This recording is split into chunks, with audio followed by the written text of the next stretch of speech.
အားလုံးပဲမင်္ဂလာပါရှာလာလာ 3F လော်လေးကနေပြန်လဲကြိုဆိုလိုက်ပါတယ်ခုတခါမနန်းကသူ့ငယ်ချင်းတွေကိုခေါ်သွားမှာကတော့မျိုးပြရဲ့မွန်းချက်မှုတွေစီကနေခဏလောက်ခေါ်ထုတ်ပေးသွားမှာပဲဖြစ်ပါတယ်ခုသွားနေတဲ့လမ်းတစ်လျှောက်မှာလဲစိမ့်ဆူနေတဲ့လေကွင်းတွေနွားတွေနဲ့တဘာဝရဲ့အနှစ်သာရကိုရရှိစေပါတယ်မနန်းနဲ့အဖွဲ့သားတွေသွားမဲ့နေရာလေးကတော့တန်လင်းမျိုးပကံတောင်ရွာရှိတဲ့အေးမြကန်တာထိုင်းရီဆိုင်လေးပဲဖြစ်ပါတယ်။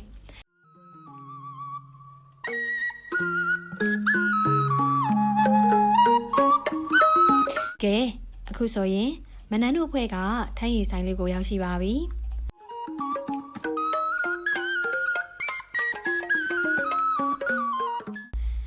ဒီထိုင်းရီဆိုင်လေးက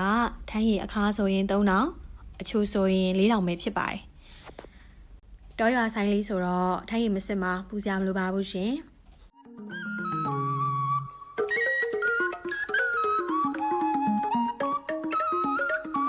မနန်းတို့ရောက်သွားတဲ့အချိန်ကမိုးရာသီရဲ့အစလေးဖြစ်လို့ရာသီဥတုလေးနဲ့ပတ်ဝန်းကျင်အနေထားလေးနဲ့ထိုင်းရီလေးနဲ့ကတော့ကတိပါပဲရှင်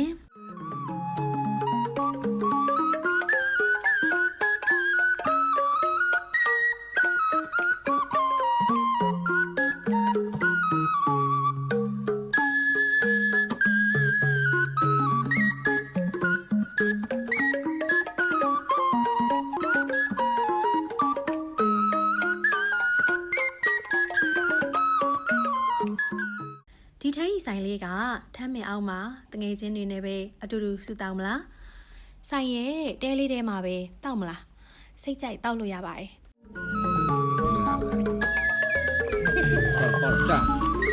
ချာမြေးသားကြီး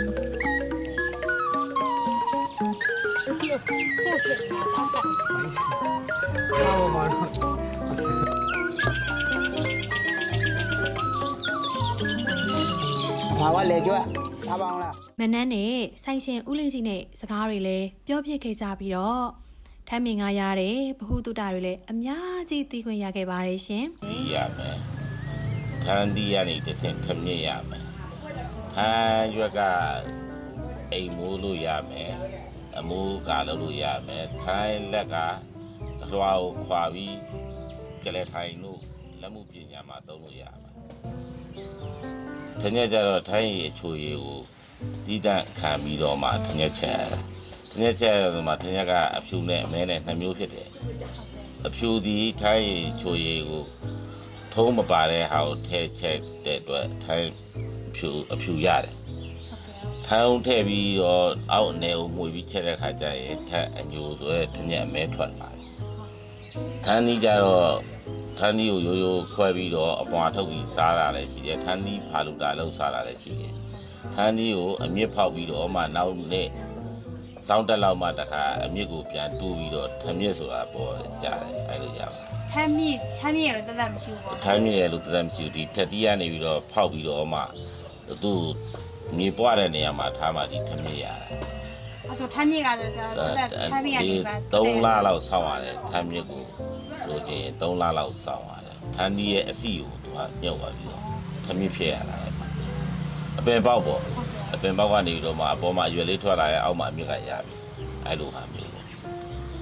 ထန်းကလထိုင်နေပါကြတော့ဘယ်လိုလုပ်ရလဲထန်းကလေးထိုင်ကြတော့ရိုးရိုးကလေးထိုင်ရှိတယ်သူတို့က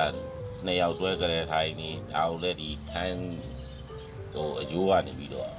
ဟိုအလွှာတာပေါ့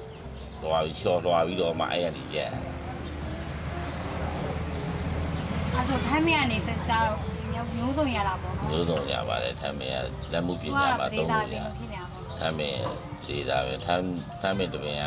တန်ဖိုးလည်းမနှဲပါဘူးထမ်းမြင့်တပင်ရှိထမ်းမြင့်တပင်ကကြတော့တက်တန်းကဘယ်လောက်နေမှာထမ်းမြင့်တပင်ဆိုတာဖြစ်တယ်ပေါ့တက်တန်းထမ်းမြင့်တပင်ရဲ့တက်တန်းဆိုကျွန်တော်တို့ဒီထိုင်းခံလို့ရတဲ့ထမ်းမြင့်ထိအောင်ဆို15နှစ်တက်တန်းမှာထိုင်းခံလို့ရပါတယ်အဲ့လိုလားထမ်းမြင့်စဆိုင်ပြီးဆို15နှစ်နေမှာအဲ့မှာထိုင်းခံလို့ရတယ်အဲ့တော့အခုထမ်းရတဲ့ထမ်းမြင့်နေကြတော့15နှစ်ကလေးစားတာဒါ15နှစ်ဒါအနေလုံးဒါကိုအနည်းစိတ်ပတ်ဝန်းကျင်လောက်ဖြစ်ကုန်ပြီဒီထမ်းမြင့်နေဆိုကြီးတဲ့ကောင်ကြရင်ရာကျော်သွားပြီကိုရီတော့အဲ့တော့တက်ရှိရပါအဲ့တော့တက်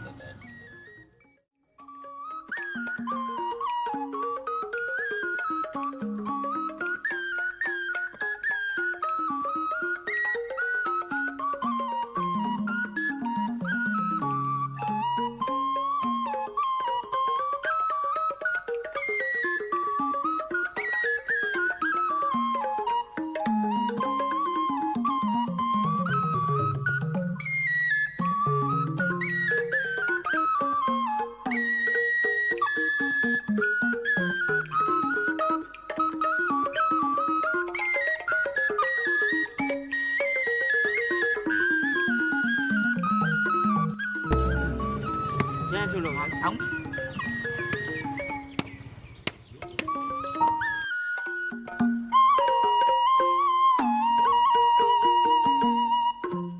ပြီးတော့မနန်းတို့ထန်းတီတွေလည်းစားဖြစ်ခဲ့ကြပါတယ်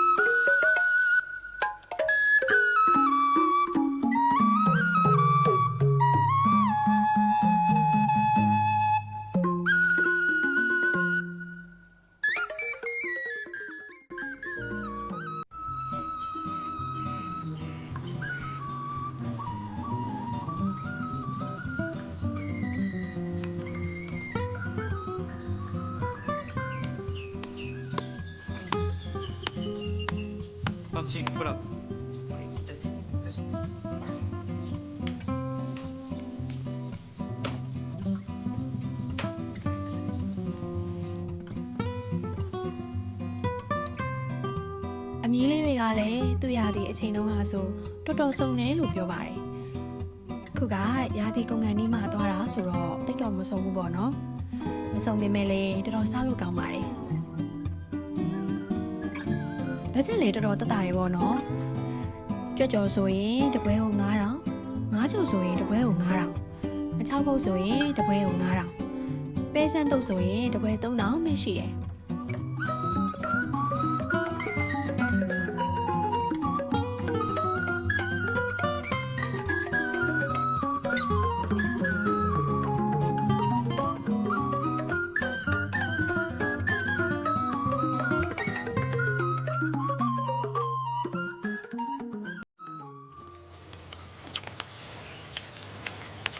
ခုနထိုင်အောင်ရမှာမဟုတ်လား ဟုတ်တယ်လေထမ်းမြောင်မာလေးတောက်လို့ရတယ်တဲပေါ်မှာလေးတောက်လို့ရတယ် ဒါပါဆိုင်အမြက်ကလာ အများကန်တော့ဟဲ့စစ်စုံမှာစစ် အားရခံတယ်ပေါ့ အမကန်နေတန်လင်းမျိုးနဲ့ပကံအောင်ကြီးရမှာရှိတယ်ခြိုက်တဲ့ချိန်လာတောက်လို့ရ စားရတယ်နော်ဒီမှာတန်လင်းမျိုးနဲ့ပကံတောင်တရားမှာရှိတယ်ဒီမှာရွာပဲဆိုတော့အမီးတော့တိတ်မဆုံးဘူးပေါ့နော်တဘာလဲလဲလောက်ပဲတော်တော်ကြော်ပြရပါ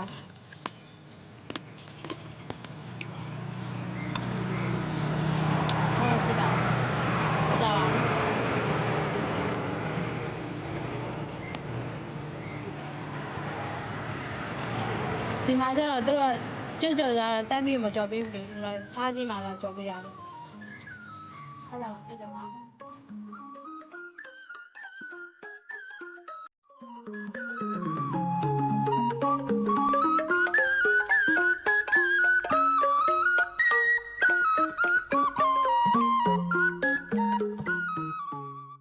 ကိုတောင်းတုံးပေးမယ်ဆိုရင်အကျိုးကျေးဇူးများစွာဖြစ်စေပါတယ်။ထန်းရည်မှာတဘာဝတကြားတက်ဂလူးကိုစပါဝင်တဲ့အတွက်ကြောင့်ခန္ဓာကိုယ်ကိုလိုအပ်တဲ့စွမ်းအင်ကိုဖြည့်ပေးနိုင်တယ်။ထန်းရည်မှာဗိုက်တာမင် B, C, ပိုတက်ဆီယမ်, မဂနီဆီယမ်နဲ့ကယ်ဆီယမ်စတဲ့အာဟာရဓာတ်တွေလည်းပါပါတယ်။ပြီးတော့ထန်းရည်မှာပါတဲ့တဘာဝတကြားတက်ကပင်ပန်းနွမ်းနယ်မှုတွေဖြေလျှော့ပေးနိုင်တယ်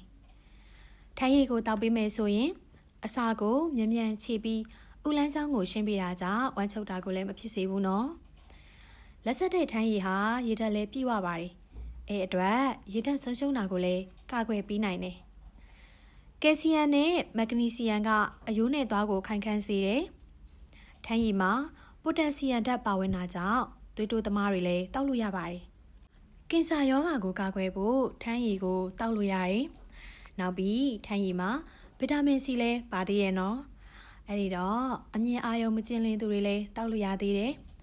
နောက်ဆုံးတစ်ခုကနှုတ်ထွက်နေတဲ့မိမိတွေအတွက်လည်းထန်းရည်အချို့ကိုနည်းနည်းလေးတောက်ပေးမယ်ဆိုရင်တော့နှုတ်ထွက်များလာပါလိမ့်မယ်နော်အရေးကြီးဆုံးတစ်ခုက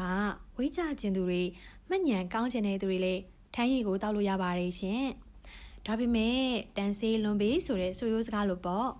ထန်းရည်ကိုအလွန်ကျွံတောက်မယ်ဆိုရင်တော့အသေးကျမကြီးကိုထိခိုက်လိမ့်မယ်နော်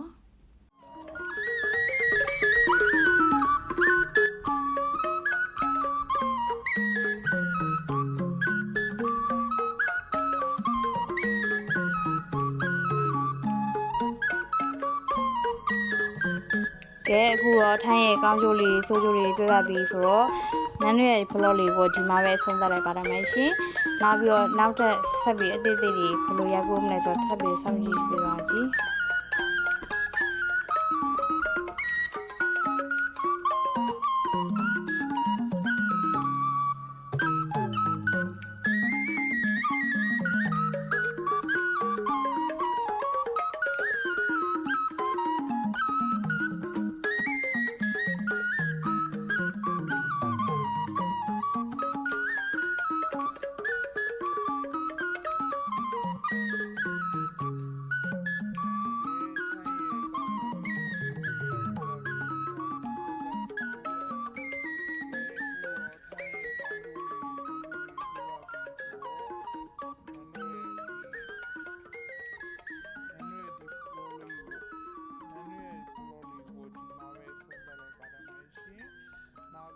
နောက်ဆက်ပြီးအသေးသေးတွေဘာလို့ရိုက်ဖို့မလဲဆိုတော့ထပ်ပြီးစောင့်ကြည့်ပြပါကြည့်